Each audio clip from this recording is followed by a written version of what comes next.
Bonjour, bonjour, je suis Dorette Vie. Je fais cette vidéo pour vous parler du péché du monde. Voilà. Dans le livre de Jean, chapitre 1, verset 29, il est écrit, donc en fait c'est Jean-Baptiste qui rend un témoignage. Il dit au verset 29, le lendemain il vit Jésus venant à lui et il dit: voici l'agneau de Dieu qui ôte le péché du monde. On va se poser la question de savoir de quel péché s'agit-il. Eh bien, laissez-moi vous dire que la réponse à cela se trouve dans le livre de la Genèse. Parce qu'il est important, pour comprendre les choses spirituelles, de commencer toujours par la Genèse. Qu'est-ce qui s'est passé à la Genèse? Quelles sont les sentences qui ont été données? Et pourquoi est-ce qu'on continue à vivre certaines situations? Parce que plusieurs personnes se posent toujours la question de savoir, mais vous dites que Dieu existe, vous dites que Dieu est bon, Dieu est miséricordieux, il est compatissant, mais pourquoi je continue toujours à vivre toutes ces difficultés? Pourquoi je continue toujours à avoir toutes ces souffrances? Pourquoi est-ce que ma vie est toujours dure comme le caillou, ça n'évolue pas? Je suis en train de croupir sous les dettes. Je ne fais que m'endetter par-ci pour résoudre un problème par-là. Je cherche le travail, je ne trouve pas. J'ai des blocages, des fiançailles toujours brisées. Dans le domaine relationnel, ça ne marche pas. Je suis toujours en train d'avoir des problèmes avec mes partenaires d'affaires. On est toujours en train de m'escroquer. On est toujours en train de profiter de moi. On est toujours en train de m'utiliser après, de me jeter comme un papier hygiénique après usage. On est toujours en train de me faire ci. Pourquoi est-ce que ma vie, je n'arrive pas à connaître de percée véritable dans ma vie?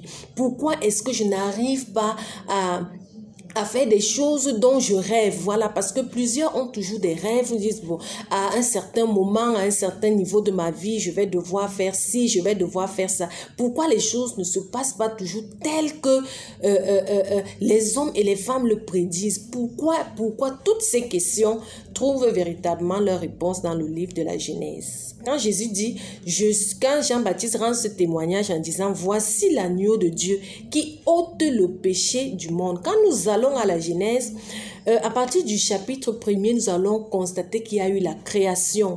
Il y a eu le ciel, la terre et tout ce qui s'y trouve, la lune, le soleil, les nuages, tout ce qui s'y trouve en fait, tout ce qu'on trouve sur la terre, les animaux.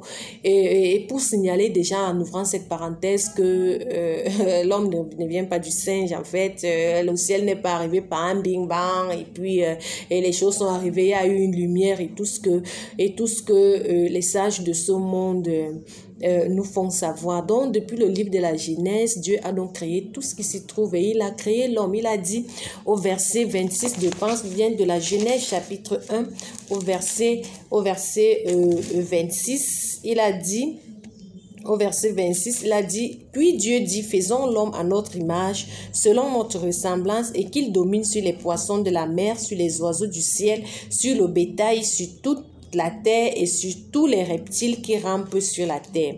Et le verset 27 dit, Dieu créa l'homme à son image, il le créa à l'image de Dieu, il créa l'homme et la femme. Et quand vous lisez depuis la Genèse chapitre 1 jusqu'à la Genèse chapitre 3, avant d'entamer le chapitre 3, vous allez constater que effectivement l'homme était vraiment dans un paradis. Le jardin d'Éden était vraiment le paradis.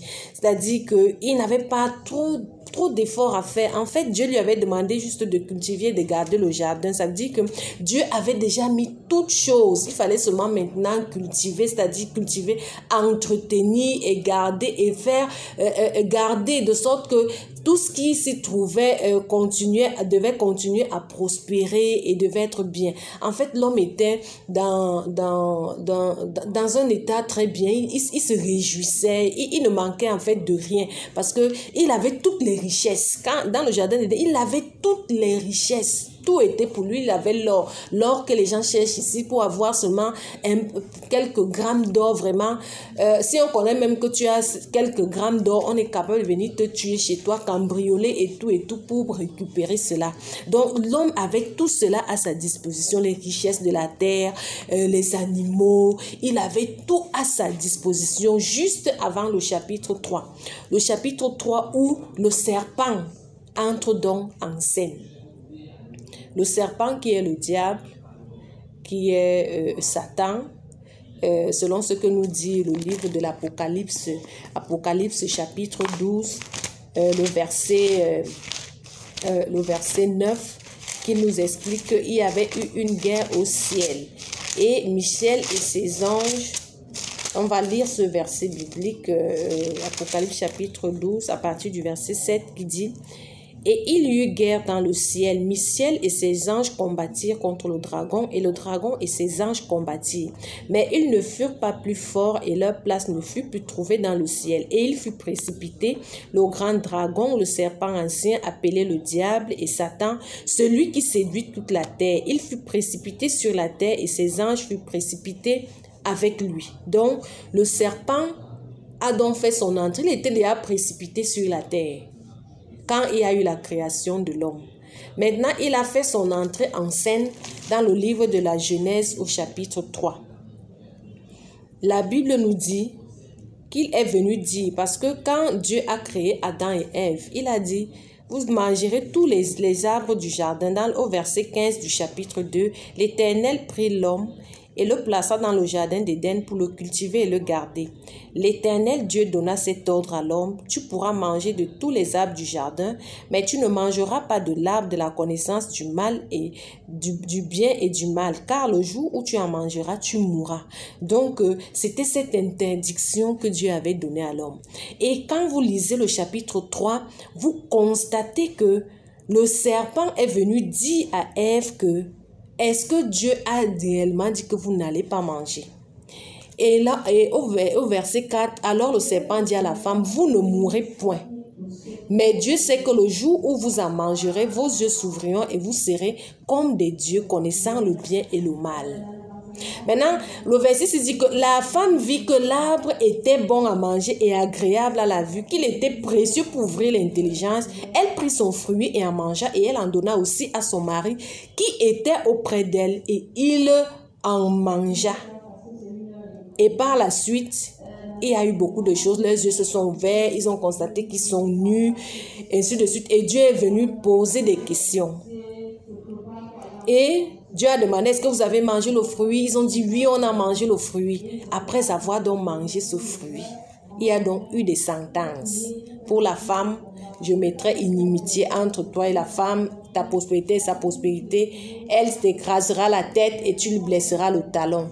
Il dit à la femme: j'augmenterai la souffrance de tes grossesses, tu enfanteras avec douleur et tes désirs se porteront vers ton mari, mais il dominera sur toi. Il dit à l'homme: puisque tu as écouté la voix de ta femme et que tu as mangé l'arbre au sujet duquel je t'avais donné cet ordre, tu n'en mangeras point, le sol sera maudit à cause de toi. C'est à force de peine que tu tireras ta nourriture. Et puis Dieu avait chassé l'homme et la femme du jardin d'Éden. C'est donc là, à partir de là, que le début de la souffrance a commencé. Et tu vas te poser la question de savoir que mais ils ont fait leurs choses au jardin d'Éden. Pourquoi est-ce que moi, je viens souffrir aujourd'hui? Les Saintes Écritures également répondent à cette question dans le livre de Romains que nous allons retrouver très rapidement. Dans le livre de Romains chapitre 5, à partir du verset 12 qui dit: c'est pourquoi comme par un seul homme le péché est entré dans le monde et par le péché la mort, qu'ainsi la mort s'est étendue sur tous les hommes parce que tous ont péché. Et dans le livre de Juge de Romains chapitre 3, le verset 23 dit: car tous ont péché et sont privés de la gloire de Dieu. Ça veut dire que ce qui s'était passé au jardin d'Éden, ça te concerne parce que tu es un descendant d'Adam et Ève. La Bible nous dit que Dieu a créé Adam, il a créé l'homme et il a créé la femme. Il les a bénis, il a dit: soyez féconds, multipliez, remplissez la terre et assujettissez. Ça veut dire que dans la fécondité, là, la multiplication, là, toi, tu es donc venu naître. Et les Saintes Écritures disent également que par rapport à cela, au péché, à la désobéissance d'Adam et Ève, qui s'est passé au jardin d'Éden, quand toi tu viens naître, tu entres automatiquement dans cette désobéissance. Pour dire à la personne qui regarde en ce moment que tu es né forcément avec ce péché d'Adam et Ève. Tu es né forcément avec cette désobéissance d'Adam et Ève. C'est pour cela que par rapport à cette désobéissance, tu ne peux pas vivre comme Adam avant le péché.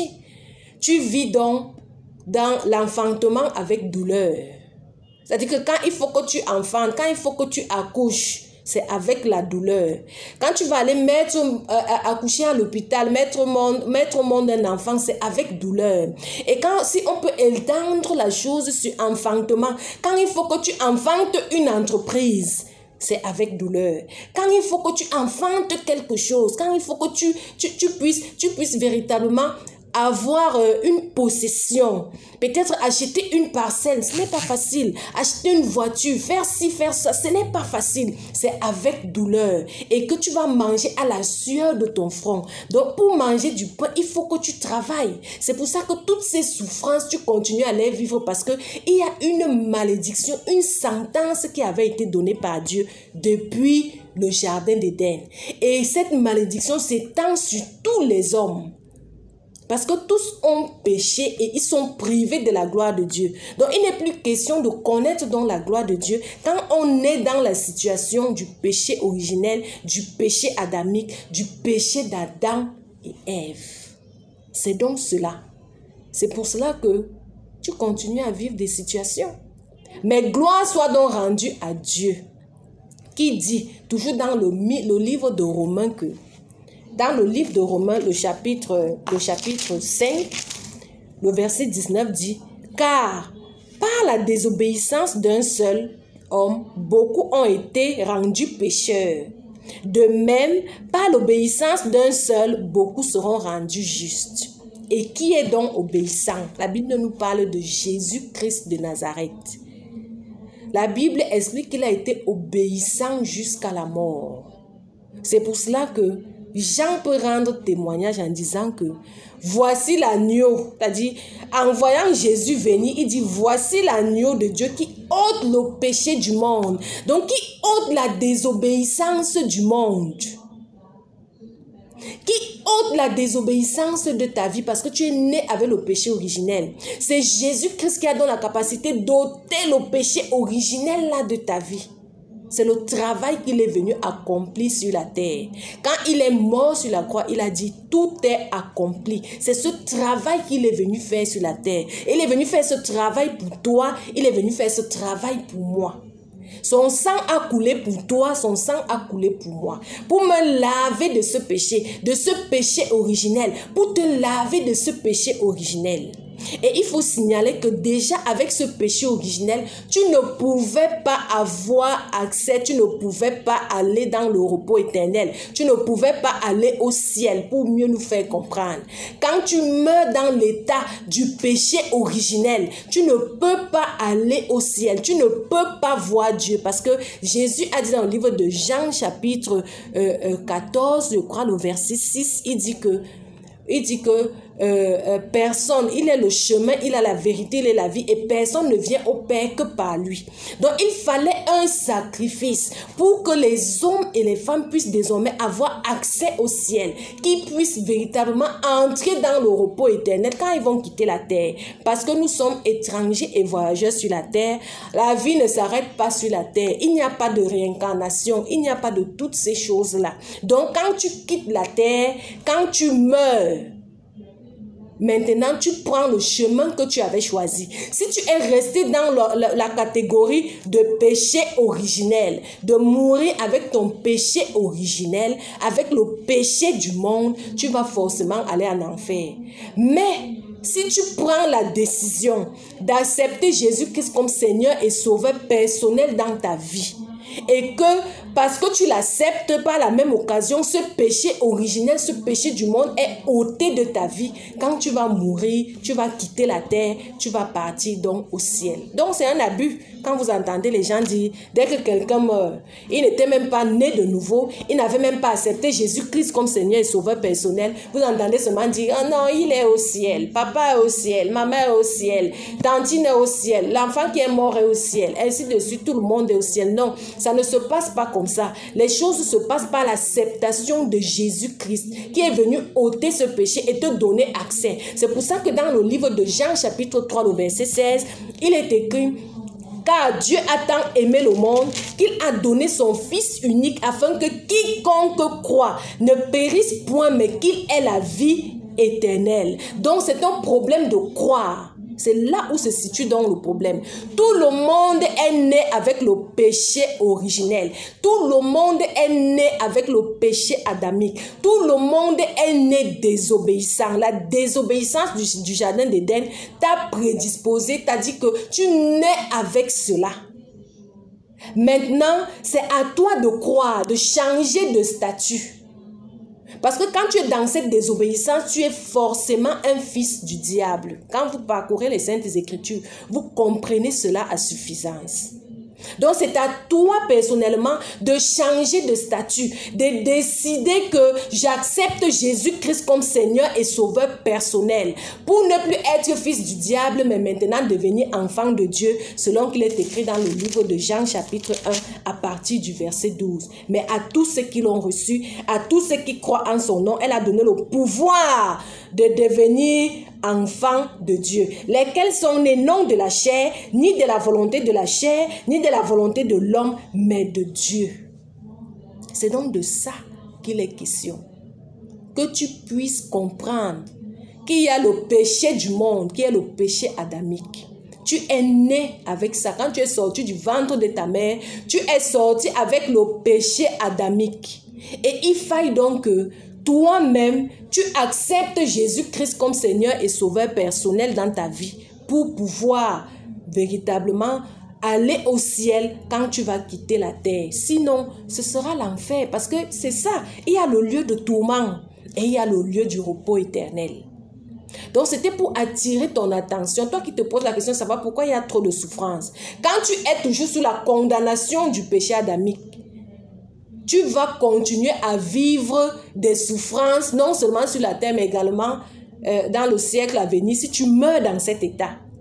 Mais si tu acceptes Jésus-Christ comme Seigneur et Sauveur, parce que tu l'as accepté, tu es passé par le processus de la nouvelle naissance, tu as été baptisé, tu as reçu le Saint-Esprit parce que tout cela c'est un processus, c'est naître de nouveau, c'est un processus. Nous allons faire encore une vidéo parlant également de la nouvelle naissance parce que c'est important. Tu dois recevoir le Saint-Esprit qui est désormais ton guide, ton consolateur, qui t'enseigne toutes choses, qui t'enseigne les choses qui concernent le royaume des cieux et qui te permet maintenant de marcher en nouveauté de vie et de comprendre les choses spirituelles venant du côté de Dieu. C'est donc ce qui est important pour toi. C'est très important pour toi. C'est de ça qu'il est donc question. Jésus est venu ôter le péché du monde. Tu dois donc l'accepter comme Seigneur et Sauveur personnel pour que ce péché soit ôté de ta vie. Parce que tu peux vivre 1000 ans sur la terre. D'ailleurs, même pour atteindre 100 ans, c'est difficile. Mais il y a le siècle à venir qui est d'éternité en éternité. Tu vas vivre cela où?